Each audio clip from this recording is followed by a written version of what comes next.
And welcome back to this week's episode of Visceral Reactions, or as we're known in some countries as more horror. More, because the more the horror, the more the horror. Just in case you're wondering, this is episode 3, and you might wonder, have we already hit a roadblock? Because not only are we tackling vampires this week, but we already have the return of our good friend, Larry Cohen. We missed you, even though it's been 2 episodes. Because for this week, we are discussing 2 films from 1987, 2 films that deal with vampires, and 2 films that are pretty cheesy. One of them, The Lost Boys, and the other, A Return to Salem's Lot. A sequel, mind you, to a miniseries, not a film. I think this may be a first ever.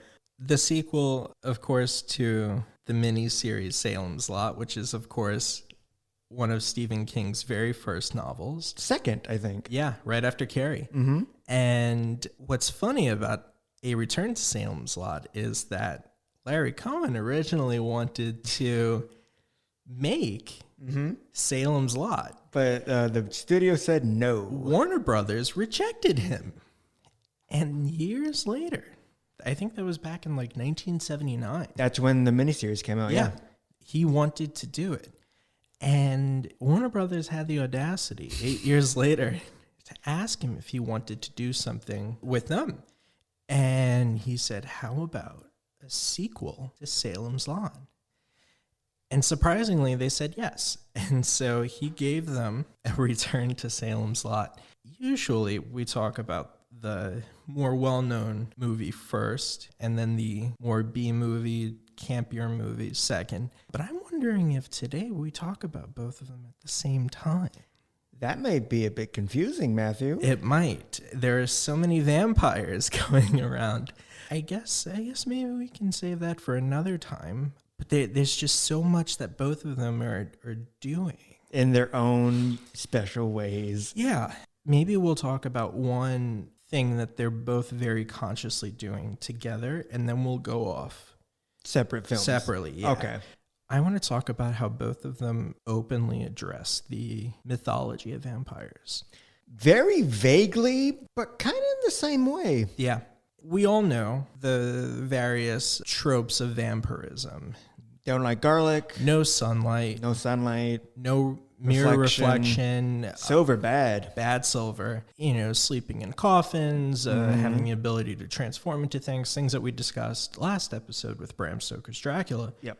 But The Lost Boys and A Return to Salem's Lot, both of them are taking these tropes and are very, very playful about them. Mm-hmm. I think Return to Salem's Lot even more so. There's a scene where the judge of the town, the head vampire, that's another thing that both of these films are very consciously creating communities of vampires. And there is a head honcho. Mm-hmm. And the head honcho in Return to Salem's Lot, the big chief, is Judge Axel, played by Andrew Dugan. And he takes Michael Moriarty's character, Joe, aside in one scene and goes through a handful of the ideas, what we learn to be as misconceptions of vampires. Yep. For example, the judge shows that his reflection shows up. His wife is cutting up garlic right in front of them. They love it. They love garlic. They need it. That's really the only 2 things they briefly, for like 10 seconds, talk about. And most of the other things seem to hold up. Sunlight, no sunlight. No sunlight. They sleep in coffins. Blood. They like to drink blood. They need blood.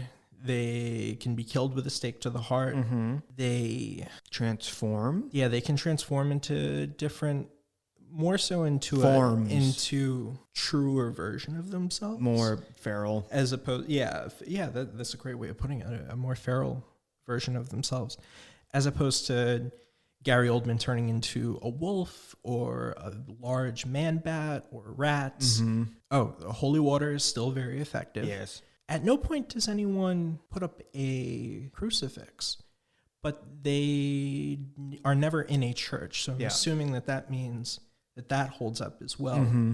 And that's not something that you see so much in vampire movies prior to the 80s. And I think this goes into something that the Lost Boys is doing, which I think was really one of the more interesting aspects of it, is how one of the ways that the film shows its 80s. Oh, it's 80s. Yeah, in out the spades. Wizwaz. Is the amount of like pop cultural references that there are, and like how much of a symptom that is of movies coming out in the 80s is that due to the rise of home video culture, that now people who don't have access to movie theaters, or people who do have access to movies but now can amass library and can grow up with everything, that they're more exposed, that they can develop this identity of being a viewer, which is not something that the previous generations had the luxury of. And even that's something that's changing. And now, because of streaming, things don't go in and out of theaters the way that they did. So the Lost Boys treats vampirism as almost this example of cultural commodity. Like it's this artifact of, I guess, just this cultural artifact. That's really the best way of putting it. In the same way that, well, I guess it literally turns being a vampire into a comic book. Yeah. As one of the Coreys says, or gives to the other Corey early Corey on. Feldman to Corey Haim. Yeah, thank you, because I can't keep them straight. For anyone who cares about this, this was my first, I'm 30 years old, and this was my first time watching The Lost Boys. So in the 80s, not exactly my favorite decade for movies. Very controversial opinion. Yeah. So you'll have to forgive me for moments like this where, like, I don't know which Corey was which. I know one of them was blonde and the other had a deep voice. And That's to Corey Feldman. Okay. The Frog Brothers. The Frog, yeah. The Rambo boys. Probably one of the best things about the film. Honestly, yes. What? The deep voice, too, I thought was hilarious. Yeah. The interesting thing that this film kind of marginalized and kind of almost becomes its own entity is with the ideas of vampirism is like being the new kid and trying to hang out with the cool kids. Yeah. It's that sort of like high school peer pressure, like it's a gang. Yeah. It's a club. Like that's something that both of these movies are turning on its head, is that vampirism has always been this idea about the outsider as something dangerous. That as a metaphor for venereal disease and for foreignness, as we saw with Dracula. Now being a vampire is, especially with both of these movies, the desired identity. Whether it's the blonde Corey's older brother, Jason Patrick, right, falling head over heels for Star. Yeah, Jamie Gertz. Yes. Yeah.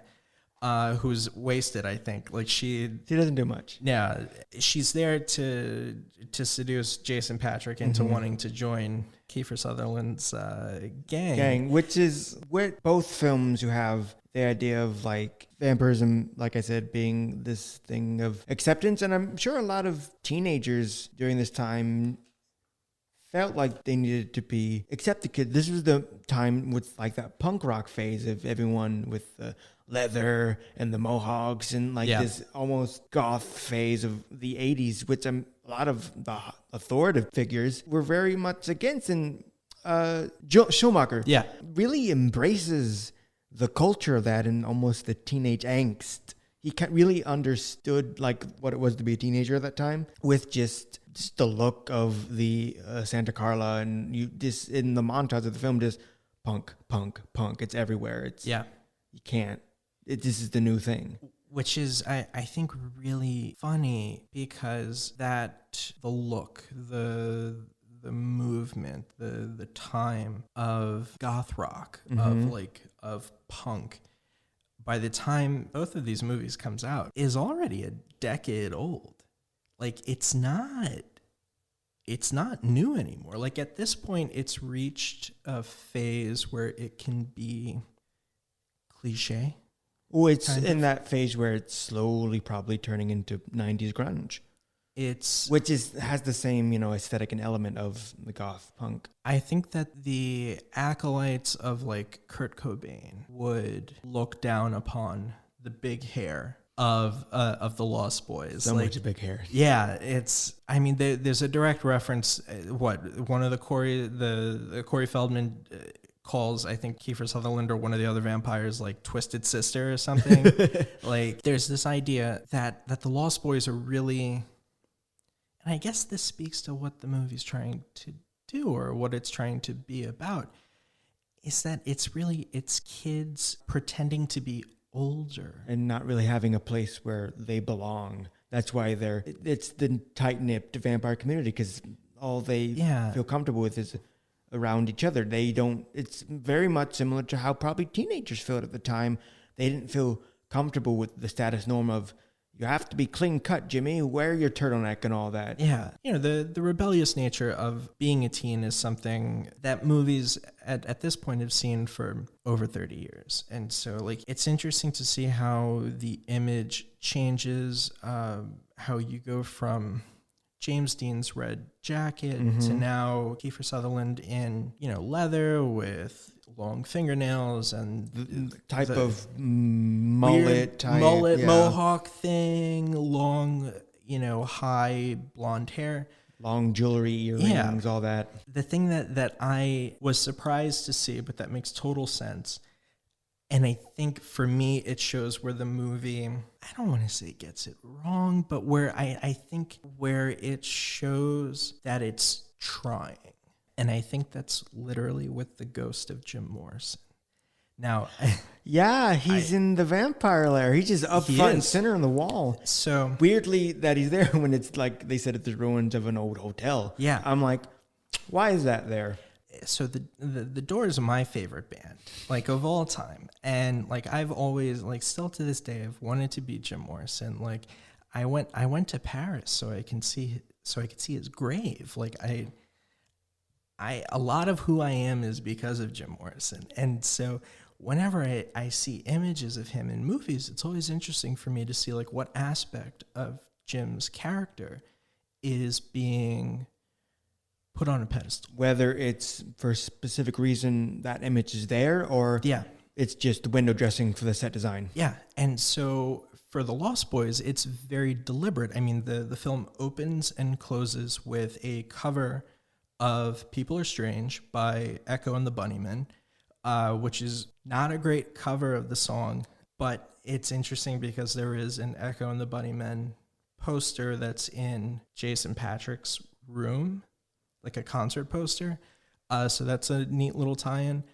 But then the poster of Jim's portrait being in their lair, at one point there's this really slow dissolve from the lair to the next scene, and the image of Jim's face lingers for a good bit. It is a slow dissolve, and I thought that was very, like, obviously, like, that has to be deliberate.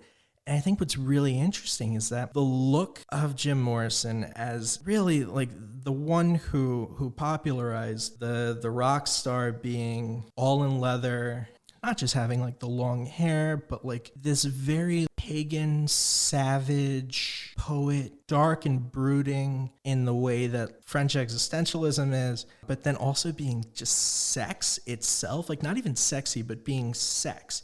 And so, like, it takes that, and then as, like, Jason Patric becomes more of a vampire throughout the film, like, it's like they deliberately make him look like Jim Morrison. It's interesting. It's fascinating that you are describing Jim Morrison in that way, because you know what pops in my head when you say all that? The vampires and the Lost Boys. Which they're, and that's what I'm trying. So are you saying that? Oh, their image is absolutely inspired. Yeah, like, to say inspired would mean that, like, it's directly taken. Like, so the film comes out in 1987. Jim Morrison died in the early 1970s. He died in 1971. So like you have an entire generation of teenagers who have grown up with Jim Morrison as this rock god. The same way that like Hendrix is idolized, or that like Janis Joplin is idolized. Like by the time the teens of the 80s have reached sexual maturity, figures like this are gods. And so naturally their style is Mimicked. the cool thing. And so, yeah, so like, it's interesting that like, you know, the hairstyle is definitely 80s Big punk rock, bouffant yeah, of just curls and hairspray.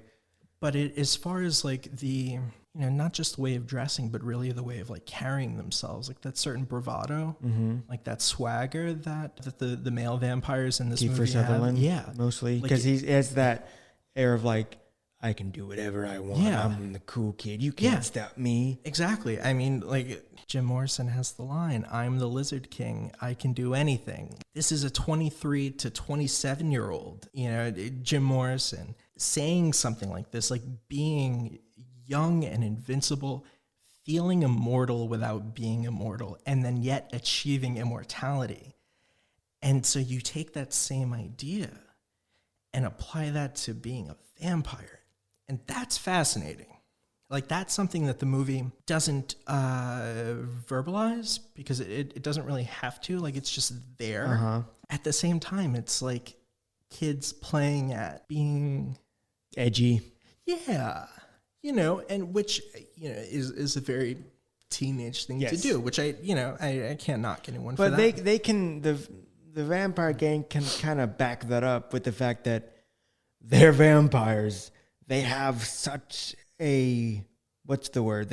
Advantage over anyone else that they can act all cool and edgy. Yeah. Because they have supernatural powers to back that up. And at the same time, they're still getting kicked out of like carousels, like in shops, because the person we find out to be the head honcho of this vampire community tells them what to do. But also, like, it's going back to that image of they're in this style and outfit that isn't to the status norm. Yeah. People, adults are scared of it. You're gonna cause a ruckus, leave. Yeah. And part of this is, them branding themselves. I mean, if they are immortal, who knows how old some of them are. Yeah. Or have lived. Yeah. Like, we don't know if all of them have been. If this was recent, or it's been 100 years. Yeah. Like, were these guys teenagers like back in the 20s or something, or, because if that's the case, like if they've been around for a while, then their idea of blending in is not going well. But it speaks to the rebellious aspect of vampirism, the outsiders. Yes, exactly. And that's something I think both of these films are very, very aware of everything that we think of when we think about vampires. Kind of turns it on its head in a way. And it's like both of them have taken one visual path over another. Yes, very like opposite ends. Yeah, they're both saying the same thing about vampirism, but they're choosing different ways to say it. So The Lost Boys is obviously going for the idea that vampires are not just sexy, but that they're sexual, that this identity is always linked to sexuality, and also being rebellious, of rejecting any sort of institutional order, whether it's religion, government, whatever, that they exist outside of all of that. And then A Return to Salem's Lot is focusing on the idea that vampirism is ancient, that when you're undead, it means that you're undying. You're never changing, really. And so we get the quaint, blood-sucking take on Thornton Wilder that Larry Cohen delivers. But both of them are looking at two communities that essentially exist like they're the Amish, that they operate outside of the rules of mainstream society, but they're going about it in very, very different ways. That's what's fascinating to me, is how... Even more fascinating is the fact that both of the locations of the film, Santa Carla, in Salem's Lot Mm-hmm. are not real. Yeah. And opposite coasts, Yes. you know, Yes. Interesting. I don't know why that popped in my head. the Santa Carla, which could be Santa Cruz or Los Angeles, wherever, like Venice Beach. Just fun, invigorating. Look at all these things. The perfect like summer spot to be. You know, and that's definitely important for the image of, you know, operating post Jim Morrison. Like, where's the ideal place? Where's the party at? Yeah, to, you know, to be in Los Angeles. And then you go into Stephen King country and you're in New England and you're out in the middle of nowhere. And like the dangers of the rural are equivalent to the dangers of suburban malaise of Santa Carla. Like both of these are ravaged by late 80s consumerism in totally different ways. And I think it's not accidental that both of these films are addressing like a very specific moment in America, in American history, without, interestingly enough, Salem's Lot being more deliberate about it, I think, which in a way kind of, to me, makes it a smarter movie. I don't know about that. Yeah. Like I think that Salem's Lot is a bit more tongue-in-cheek, and that Lost Boys is kind of, I guess, just being like, I think it's a shallow kind of campiness. I would argue that the complete opposite.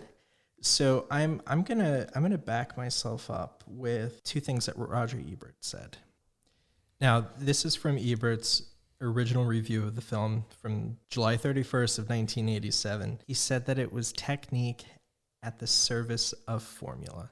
And he also said that it is no longer a virtue in mainstream Hollywood to bring any genuine, unsettling imagination to a commercial movie. Pretty harsh. What does Robert Ebert know? Just because he had a successful review show and magazine, newspaper articles, monthly. What does he know? The New York Times, the same day, this was Karen James talking, said that she described the Lost Boys as being Dracula's stylized sons, which I think is very interesting. That there's literally a film called Son of Dracula that came out in like the 40s with Lon Chaney Jr. And this is not that. You say that, though, despite the slight pandering of the critics, it is marginally well. But I may argue more to this film than Return to Salem's Lot. It has made an impact. Oh, definitely. Yeah. The first thing being is, this is one of my mom's favorite films. And she grew up as a teenager in the 80s. When this came out, she was about 17. Okay.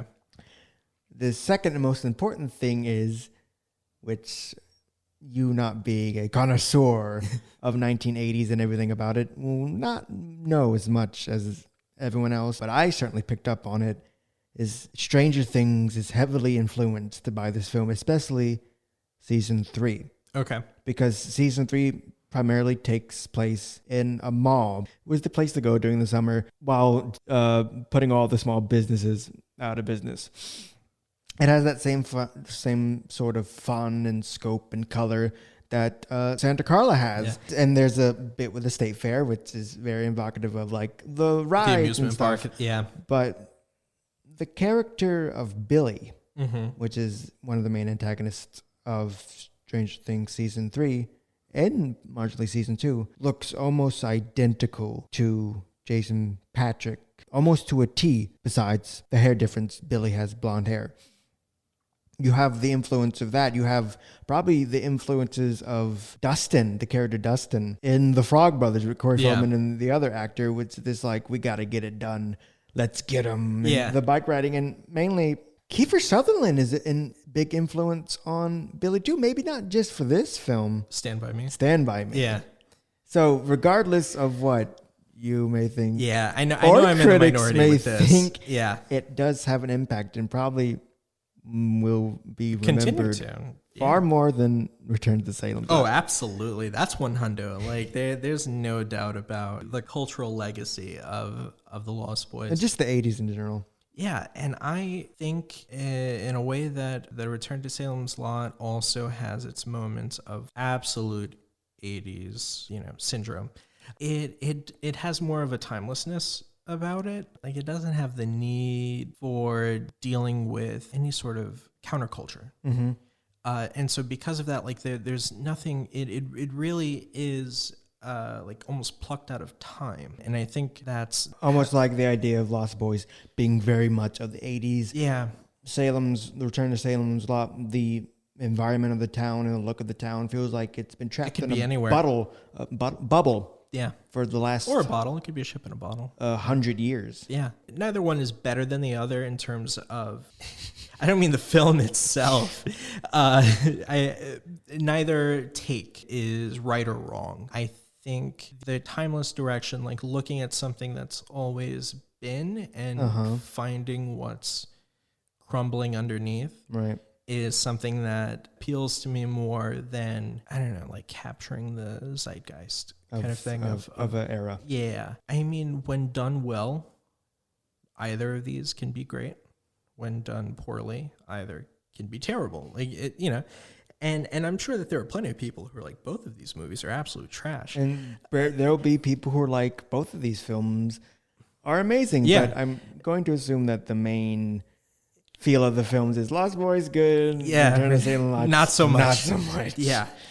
And that's perfectly fine. And I guess for me, the idea of looking at vampires as this more real thing than like the spooky Count Dracula up in the castle. Right. But kind of like looking at or thinking about vampires in the same way that like the townspeople in Transylvania think about vampires, like accepting them as real. Uh-huh.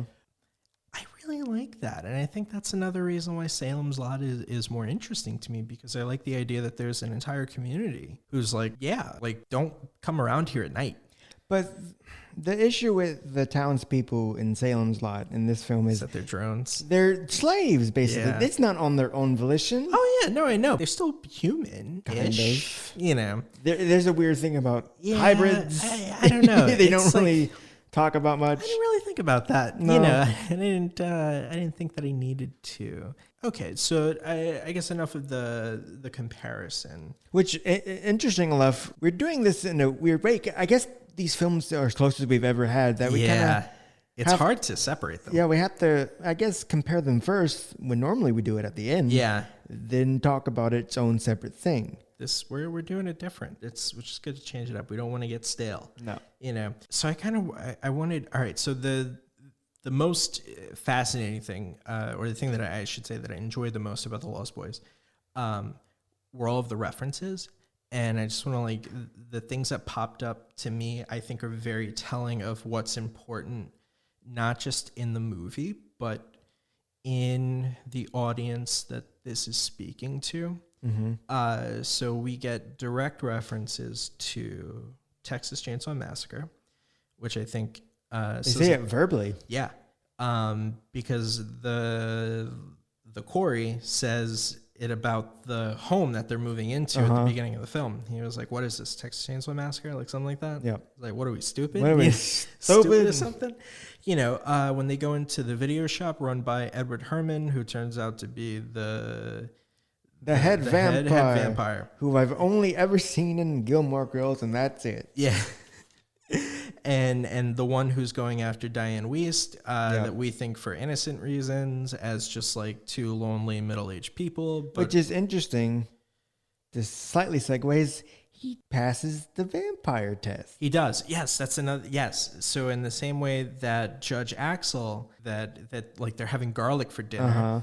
I guess the one scene that like threw me off the most, because I was like, oh, there's no way that he's a vampire, because he's passed all of the tests via the Frog Bros.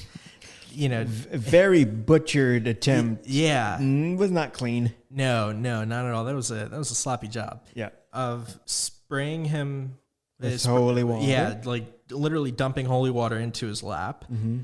Putting garlic in his spaghetti because they called it Parmesan. Like they replaced the Parmesan with the garlic. Mm-hmm.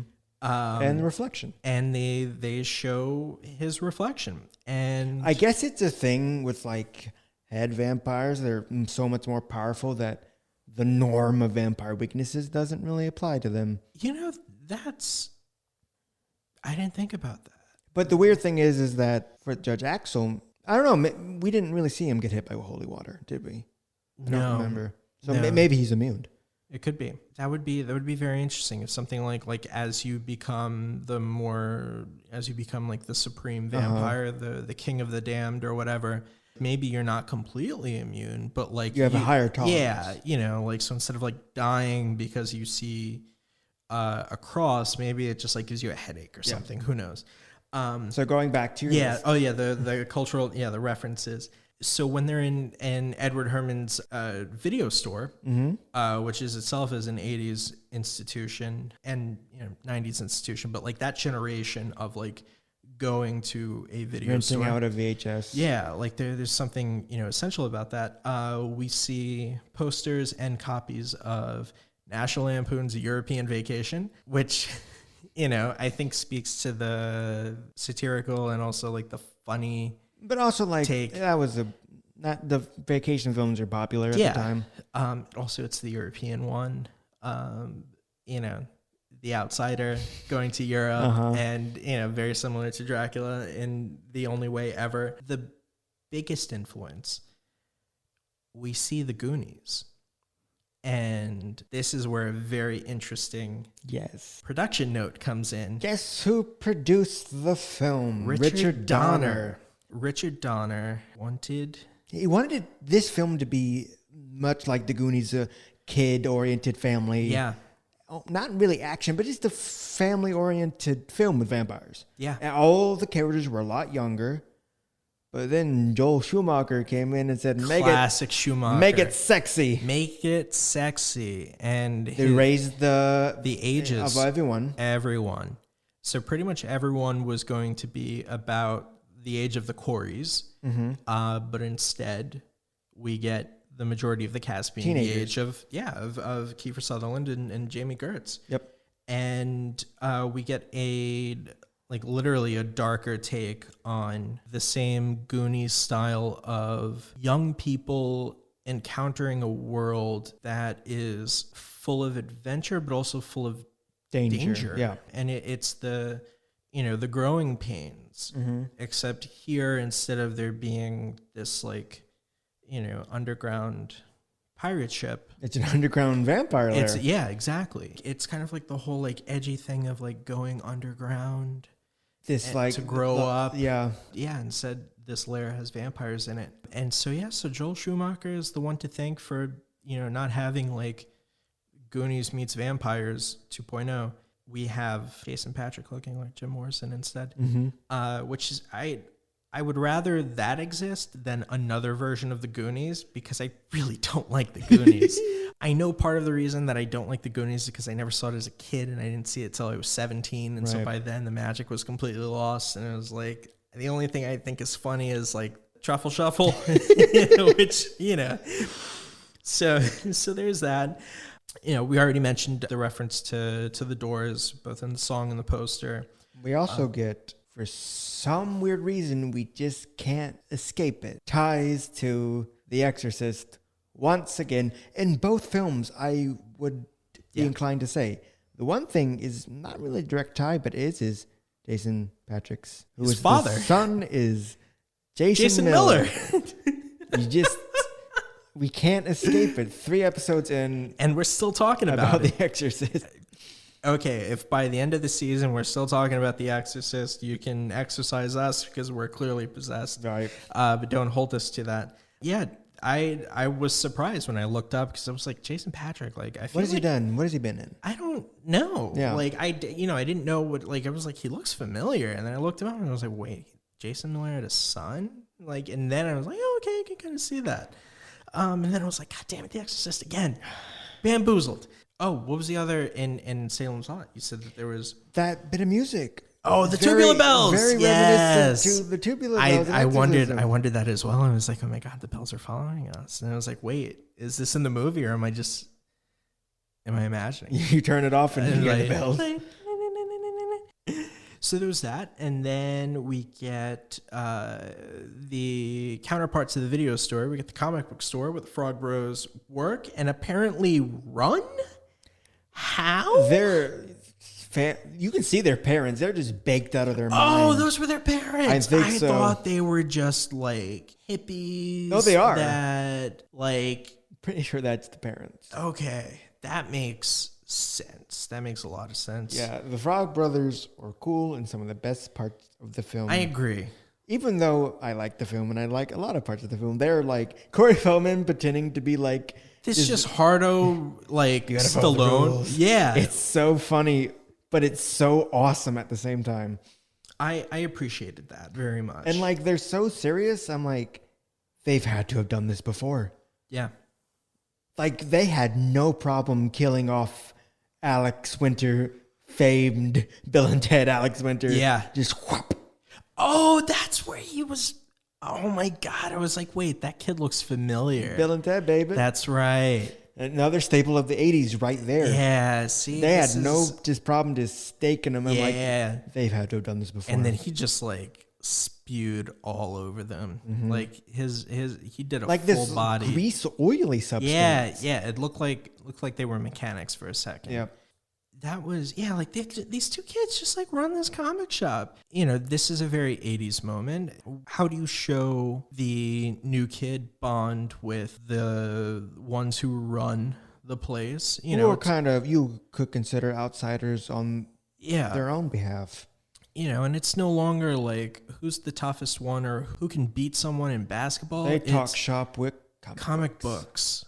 And you know, one Corey is saying to the other, like, what are you, stupid for having like Batman 77 next to Batman 200? You know, part of me is just like, kid, the way you're handling these comics, like Batman 77, like 35 years ago, you shouldn't have handled that way, let alone now. And so like part of me is just why are you doing this? And the thing we have to discuss really quickly, discussing the two Coreys, is Corey Haim and Corey Feldman became really good friends during this movie. They became fast friends. Would they make like a dozen movies They together? made 9 films together. That's a lot. It's unfortunate what has become of them. Corey Haim had a real severe problem of drug abuse. Mm-hmm. So does Corey Feldman, I think, still, but maybe not as severe. Corey Haim ended up dying, basically homeless in like a decade ago, 2010. Right?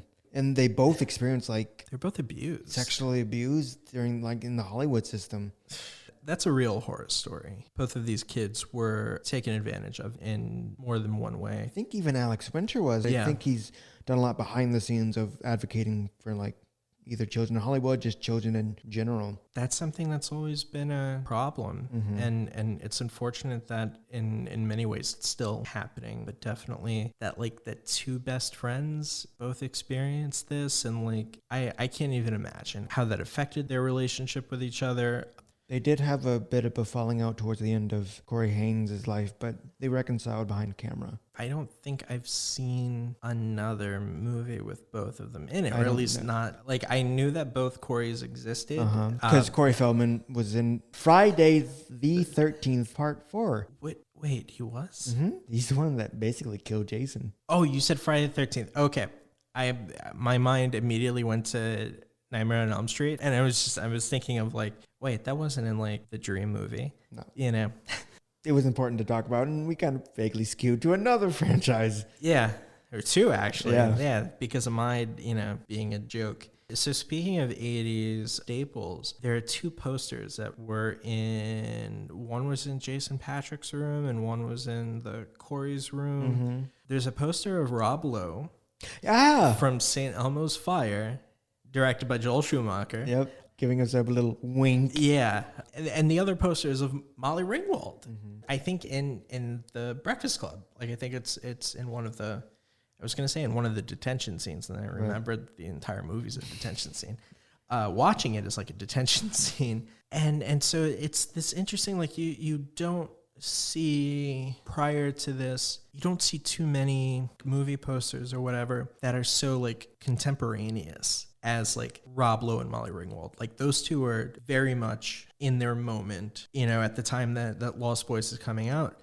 And it's not like one of them has like an Audrey Hepburn poster or Right. something, like No, much like how Like Stranger Things embraces the 80s. Yeah. This embraces Yeah. the 80s. like these actors are contemporary. Their childhood was like in the mid 70s. Yeah. Or like in the late 70s, early 80s. They like, don't. they're making movies with these guys, Right. So like I thought that was very interesting. And so then we get the Rambo references. Corey Feldman is dressed like Rambo for like the Bandana, entire movie with long hair. the black makeup on his Yep. face. You get a Twisted Sister reference. But I think one of my favorite references was to the Night Stalker, Richard Ramirez, who terrorized California, specifically Los Angeles, for like the entire 80s. And I think one of the kids calls one of like the vampire boys the Night Stalker. Like, we killed his Night Stalker ass or something like that, or like night stalking or something. I don't know if that's a direct reference, Could be. but it also could be like, They are stalkers in the night. Yeah. Yeah, there's also that. So I'm going to apologize for my ignorance in that. it But could very well just be an edgy reference It to could a be. 80s serial killer. Yeah, he was convicted in 1989. He was probably very much active by the time the movie came out. His crimes, he was caught in 85. Oh, okay. So he... It's still somewhat fresh in the super public's fresh. mind. Yeah, if not, night stalking is very open. I just figured, we're in Santa Carlo. A Los Angeles vague, Yeah. fake city Exactly. adjacent. He's just like, those could be. Yeah, those were all the references of like things where I was like, okay, I see what's thrown out. It wasn't too much, like it wasn't 500 Days of Summer that like throws references to things out at you like every other fucking second, which I appreciated. That it was just like it felt natural. Right. These kids are consuming all of this material, so it should be everywhere. Right. We should see the posters. They're not quoting things all the time, or at least not that I caught. I do want to point out maybe the best thing about the movie that I respect a lot is that the vampires don't come out till an hour into the movie. Yeah, it's a very like slow burn type of thing. Yeah, because until then, I mean, you get vampire attacks. You get moments of them like showing their vampire prowess, like hypnotizing Jason Patrick with his Chinese food, and with the worms instead of the noodles, and the train track scene. Yeah, with like teaching him how to fly. We're not teaching him. More vampiric stuff happens with Jason Patrick's character as he slowly becomes a vampire, but we don't actually see them in vampire form. We don't see them transform until they're attacking those people on the beach, which I don't remember. I think in the credits they're called like Nazi beachgoers or something. Like the pacing felt natural as well. Just so people don't think I hated the movie. Like I appreciated that like it took an hour for Jason Patrick to become a vampire, really. Instead of just like he gets bitten and then all of a sudden but he doesn't get bitten. But I'm saying like in Right. what would typically happen, like he gets in the same way that He drinks the blood like it was wine. and like this really warped communion of Kiefer Sutherland saying like, drink this for it is my blood. It's interesting that all the vampire movies we've seen, and just the films in general, has this like heavy emphasis on religion. Yeah. This is very vague. It's not much at all. It's the song at the beginning of like the kids choir singing like the 10 Commandments. Yeah. Thou shalt not kill was repeated a lot. Quite eerie. Yeah. It's very effective, and the weird communion like bottom, and that's it. Yeah, there's no like these vampires are very godless. Yep. More Religion so, just isn't really prevalent. We've had enough of that. Yeah. And even in Salem's Lot, even though like multiple scenes take place in a church, and even though the vampires ask Michael Moriarty's character, Joe, who's an anthropological documentarian, to record a Bible for them. A Bible not in the sense of these are the rules, but just like this is the history. I think it's very interesting that neither of them mention God in the way that Dracula handles God, where his vampirism is in direct opposition to Jesus Christ. Right. These vampires are just like existing. They're too American for religion. Oddly enough, this film really goes weirdly into depths of Americanism. I guess the consumerism that The Lost Boys embraces, I think unironically, that idea of consumerism in Salem's Lot is skewered. It's under fire. Yeah, that and vampires have managed to almost capitalize on vampirism. I guess with that being said, we should talk about it in full. A Return to Salem's Lot is this very, I guess, aggressive. Like it's perturbed. It's a movie that's not comfortable at any given moment in time. Like all of the characters are very agitated. There's nothing right at any given point in time. And the opening to Salem's Lot is identical in, I think, the most important ways to the opening of The Lost Boys. We have a broken family with a young child who's on the verge of maturity. Very early in the film, embracing that 80s look. Yeah. And they are moving to a part of the country that no one wants to be in. In an old rundown. Because they don't have any money. No. 1987. We are 2 terms into Reagan's America. And these are middle-class families who are no longer stable. Reaganomics is not working. The only thing trickling down is blood. And so it's very appropriate that these 2 vampire movies are coming out because both of them are saying the same thing about capitalism and consumerism in general. Is that if you want to survive, you literally have to feed off of someone else. And whether it's someone else's labor or someone else's suffering, that the only way that we as Americans are able to get by on a daily basis is because someone in another part of the country or another part of the world has a much shittier life than we do. And that's a reality that no one wants to accept. Period, but let alone under Reagan when we're supposed to be like, we're winning the Cold War. Right. Like we're about to get the Soviet Union to bow down, finally. You know, the wall is 2 years away from coming down. And here we have these 2 movies that are saying, you guys are bloodsuckers in so many ways. Like the vampires are not the bad guys. You are. And I think that's absolutely fascinating. Larry Cohen has his way of inserting these, oddly enough, subtle commentaries in a way of, society. He did it with God Told Me To, yeah. And he did it with Return to Salem's Lot. But the issue is with Larry Cohen is as wonderful as these themes and ideas are, they get buried into terrible filmmaking and writing. He goes off the rails. This film is a mess. It is. In a filmmaking term. Yes. But I had fun. I have fun with it. I know you did. I was like either vaguely bored or like this thinking in my mind, this is the most awkward film I've ever seen. Everyone does not feel like human beings, rather the way they talk, or just like the pacing of the film itself is just struggling to catch up with itself. Yeah. And even though it's at a snail's pace most of the time. There are parts of the movie that no matter how you cut it, budget really shows. It feels, it had a limited theatrical run. It feels like a made-for-TV movie, just in the way it's shot, which the fact that you get the cinematographer for Texas Chainsaw Massacre to do your film, like the shots are so basic. What it does do in a way that is not subtle at all. And if we're going to be excessive, because 80s movies are excessive,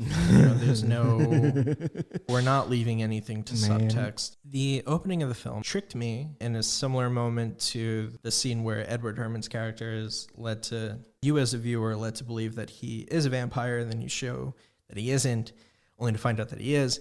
The beginning of Salem's Lot, like I said, he's an anthropological documentarian, and the film opens with a ritual sacrifice of a presumably South American indigenous tribe, where someone's about to get their heart ripped out. And because we see the camera and Michael Moriarty's character next to the cameraman, I honestly thought that they were filming a movie. Because it goes back to the awkwardness. Because they're like, because it's very, they're moving a bit awkwardly, and I swear some of those quote quote tribal people are white. For a second, it took me out of it, and I thought, is this like a reenactment? Is this a play? What's happening? No, exactly. Like it has that feel to it. And then you see the person's heart being ripped out, and you have the exchange between the two, where Joe, Michael Moriarty, is called a bastard. He's heartless. His cameraman straight up says, "You're not even human." Right. Which is very interesting. Because he's more focused on like the shot. I'm not saying journalists are heartless. It's just they have this mentality of like, get the shot first, because that's what they're paid to do. The commitment is to the authenticity of what's happening as opposed to the morality of it. Right. And that, interestingly enough, gets turned on its head when Joe and his son Jeremy go to Salem's Lot and find out that they are entrenched in a community of vampires who have their own way of life.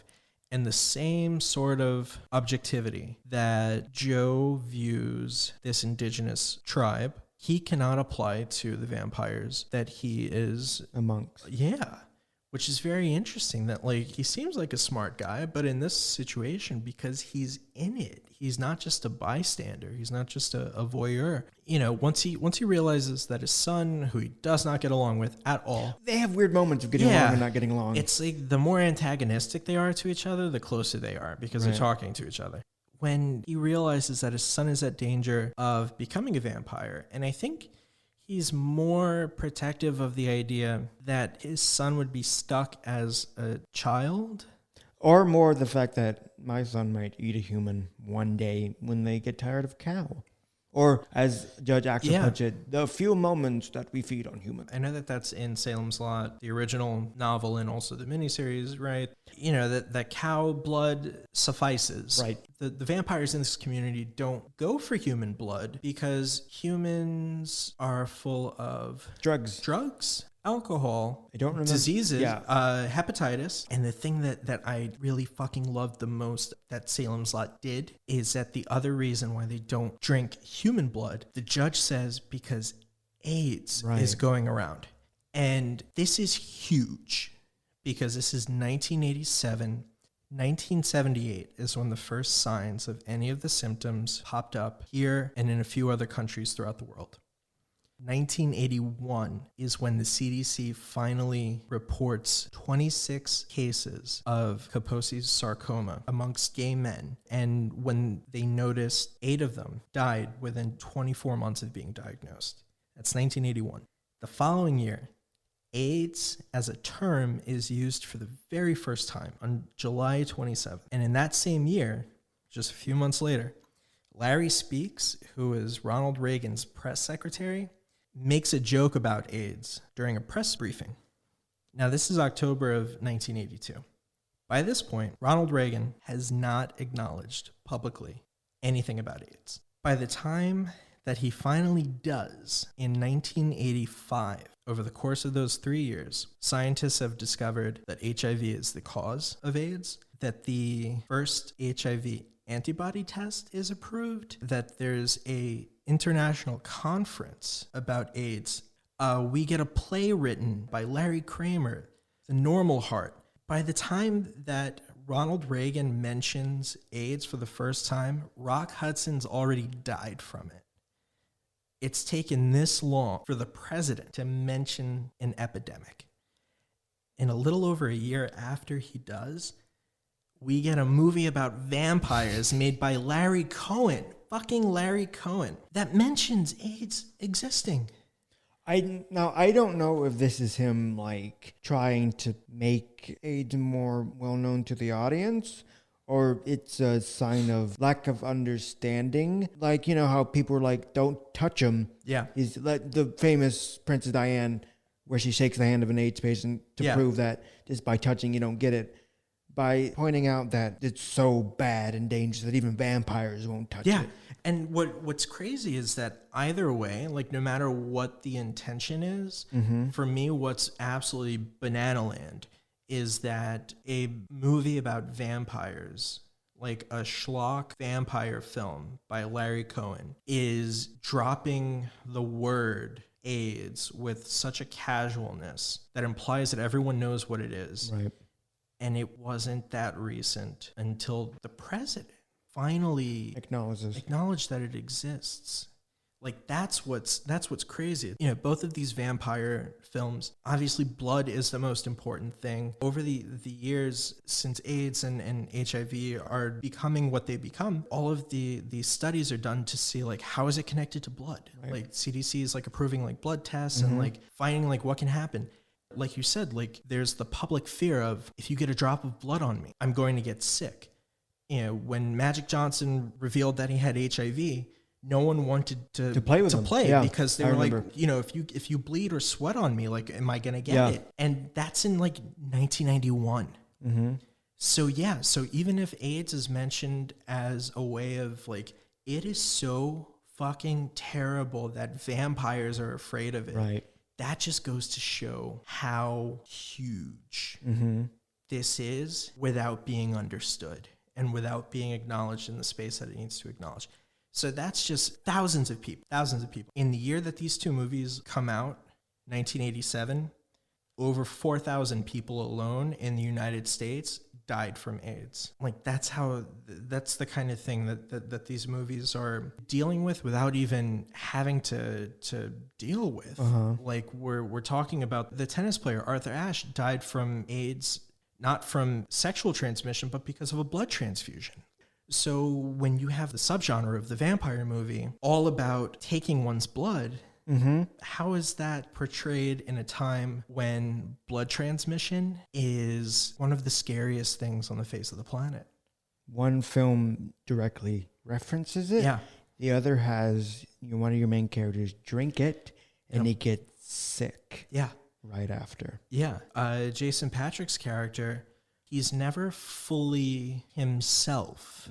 And not even because he's transforming into a vampire, but like he's always weak. Right. And honestly, like I didn't even think about that until you just said it, is like I just took it as like a sign of him changing, but I didn't think about it in connection to this. He never has full strength. Because he doesn't drink. That he's always weak. His skin grows pale, which... Now, I don't know if Lost Boys was referencing the AIDS epidemic, but it's interesting to think about nevertheless. I would be hard-pressed. Well, maybe because Joel Schumacher gay. He was gay. Yeah. Yeah. And there's no way.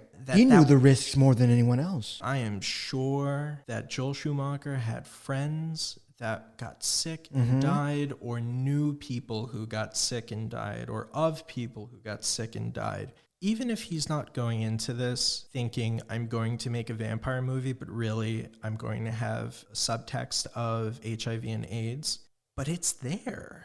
Whether it was intentional or not. You have a gay male filmmaker making a movie about vampires in a country and in a time when being gay and having AIDS are seen as the same thing. Right. That like if you have one, you are either going to get the other. The connection it is at play in that honestly makes me want to rewatch it. To see if there are more moments of that, like specifically around blood consumption. But even just thinking about it with Jason Patric's character, that makes that so, because that is the most subtle part of the movie, his change. Yeah. Because he's always just in the background, just sleeping because he's too weak. Sunglasses on. Sunglasses because the sun hurts. His skin gets paler and paler. Like, he shows a number of symptoms, and I think there are even a couple of bruises that pop up on his face.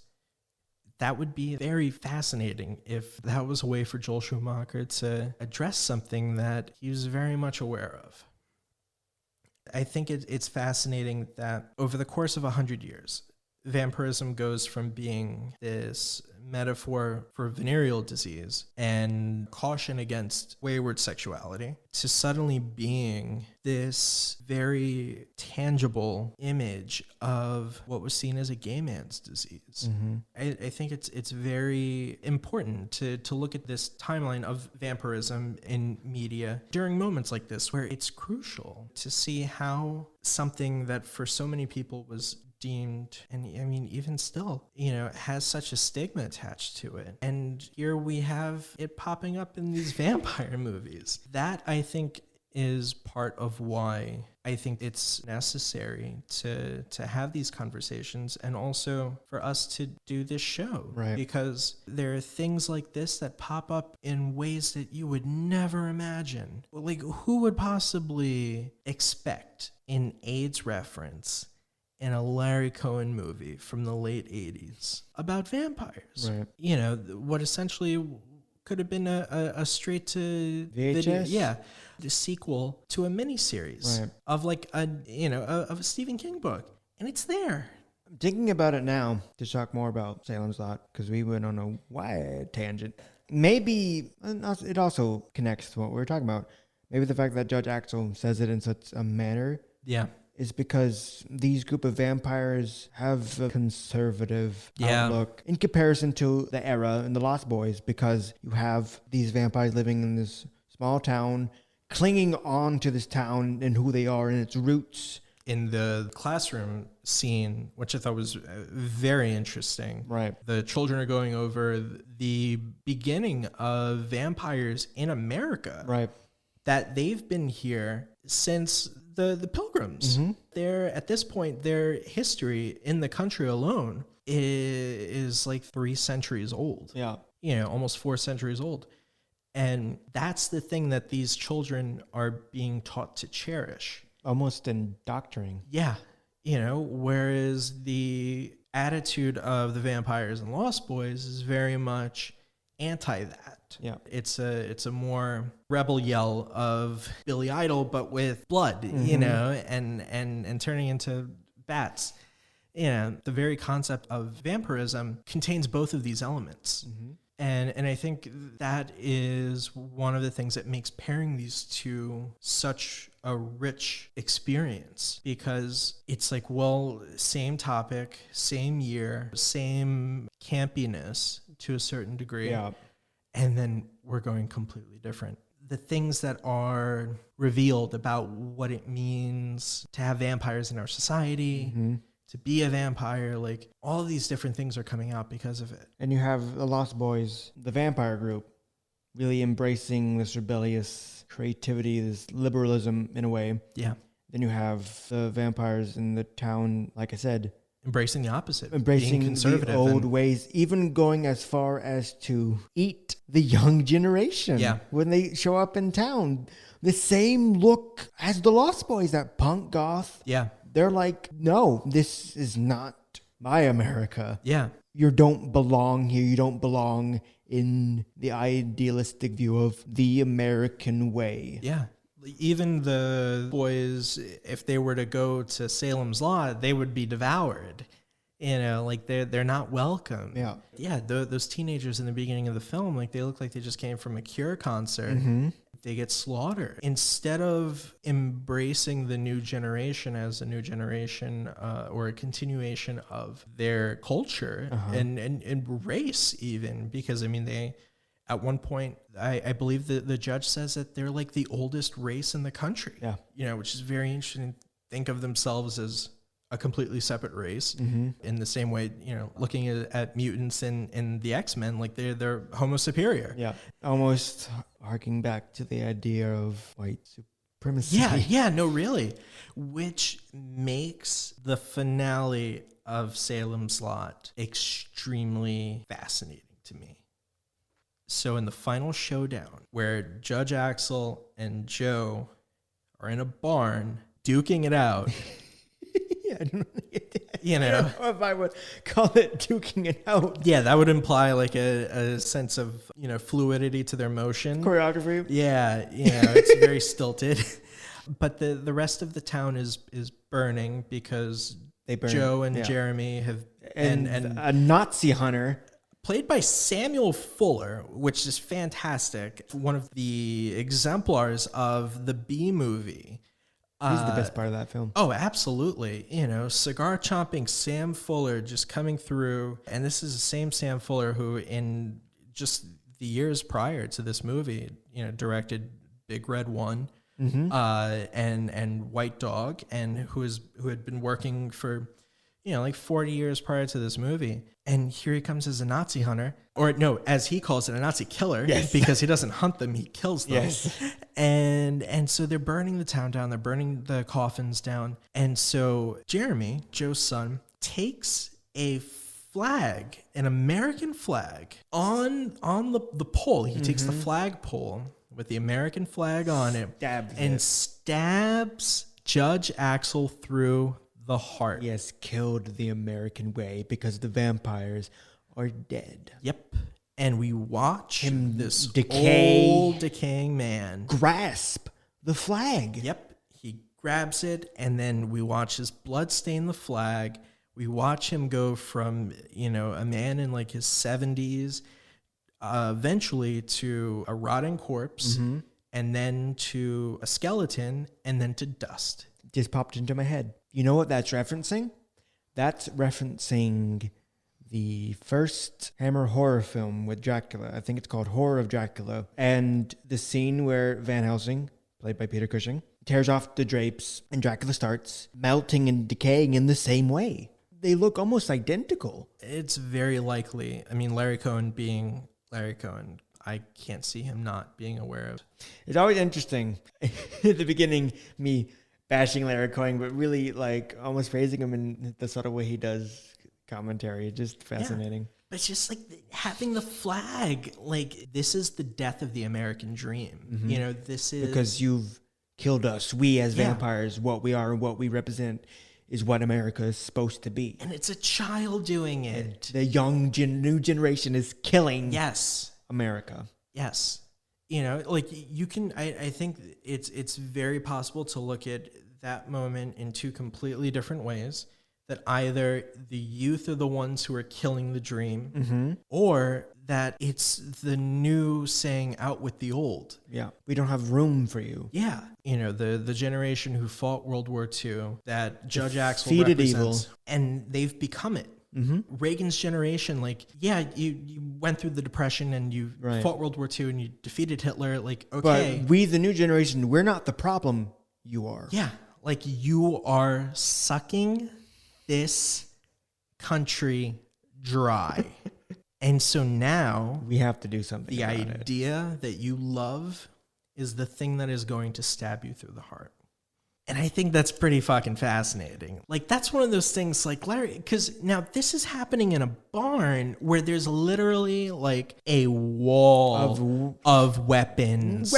Farm tools. Yeah, farm tools. That you can use as weapons if you would so choose. Scythes, saws, sickles, like hay baler, you know, or I don't know. I'm not a farm person. The old tools are not effective against him. The old ways doesn't hurt him. Because Joe literally uses those three. He takes 3 farm tools to the chest. Nothing. Throws them up into the loft. And he's fine. He literally just pulls them out as if like he had like, I don't know, like it was like whatever. You get the idea. Right. Yeah. and yet the thing that does it is an American flag. And even though this barn is like a barn in a shitty town, that flag looks new, crisp, just fresh as day. Why it's there? Who knows? You know, it's a barn flag. It's a barn flag. You don't have one? Everyone needs a barn flag. Oh, okay.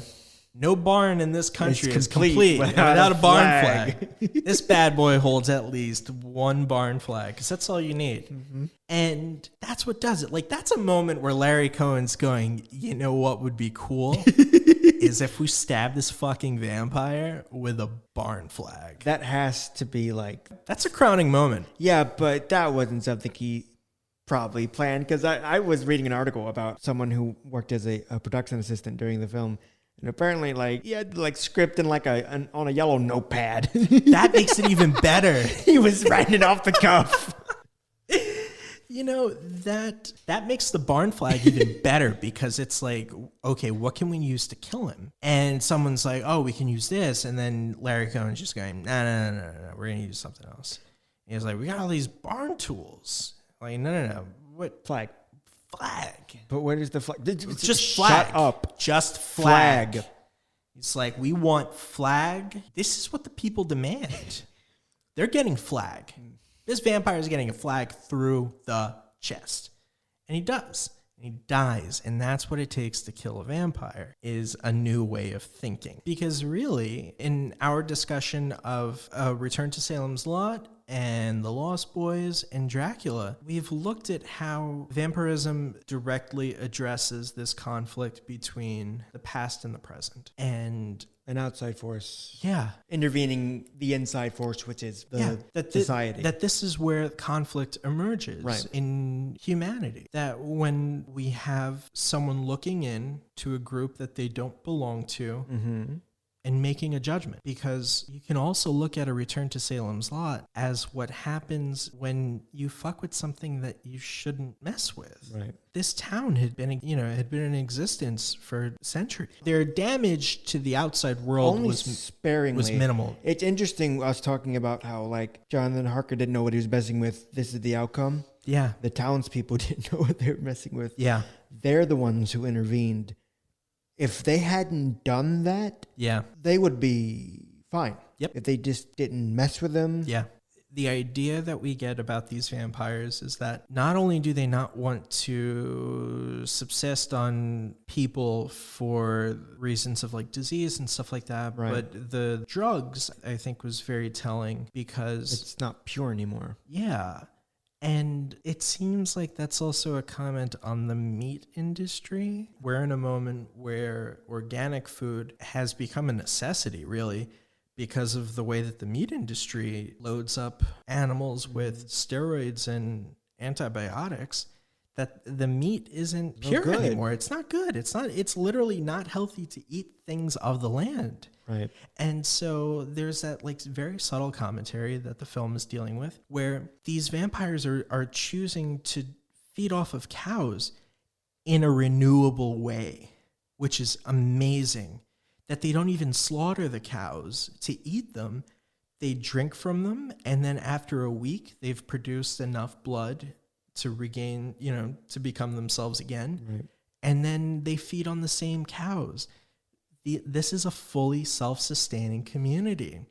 It's like a hippie commune full of like old conservatives who happen to be vampires. What a weird, it's wacky. It's wild and wacky. Mesh. Yeah. It's like in ways that they are very much unchanging and stubborn. Mm-hmm. They've also looked at the status and direction of the country and of the world to a degree, and they've said that we don't want to be a part of this. But then there's the crux of them wanting this Bible made. I don't remember if they said, no, they said they weren't interested in publishing it. Yeah, not for a couple of 100 years. So at that point, because they're thinking that in the next 100 years, societal ideas will be changed and they'll be able to release they can wait. Yeah. They're immortal. They can release this Bible and spread what they think is the perfect society. Yeah. They can afford to play the long game. Mm-hmm. Joe can't. No. They very casually bring that up of like, you don't have to worry about anyone seeing it now. It's not going to be out there for like 200 years, which is, bless them for thinking that in 200 years, people would be like, yeah, vampirism? Yeah, I can get behind that. Yeah, like, oh, you mean what? You guys have food? Like, and it's even more interesting that it's all the bunch of old white people basically have slaves. That it's showing how any society that is either just beginning or still in early stages utilized slave labor. But it's like it's the only way. Yeah. But then it comes into mind, like, if they do release this book, is there going to be more drones? Yeah. Is this going to, at some point, turn into a second civil war between vampires and the drones, a big uprising? Yeah. Who knows? But I mean, that's where, unfortunately, a Return to Salem's Lot, the sequel, which never happened. Never happened, Even though Lost Boys had two, which both came out in the past 5 years, right? or like a decade. The early 2000s, I think. But like it's just crazy that it took like almost 20 years, at least a decade. Maybe someone will look at Larry Cohen's masterpiece and be like, we can expand upon this. Maybe this is, let's see, 2 direct-to-DVD sequels, Lost Boys: The Tribe, Lost Boys: The Thirst, 2008, 2010. So that is 20 years after Lost Boys that someone finally decided to make a sequel, and then 2 years later they were like, let's make another one. As if they didn't get the hint of the second one being direct-to-DVD, that they were like, this will be it. The third one, maybe it's up to us to make the third return to Salem's Lot. This is... Interestingly enough, maybe my complaints of how it's filmed and performed and edited and all that is because he was doing a film at the same time as this one. I think it was It's Alive 3. Yeah, which the first It's Alive, absolute classic. It's like... I don't believe that filming from Larry Cohen. It's Jaws meets Rosemary's Baby. Oh, okay, never mind. That would be cool. You know, it's brilliant. So I can understand, like, and that was his idea. You know, that's his baby. Like, it's his legacy to horror. I think is the It's Alive trilogy.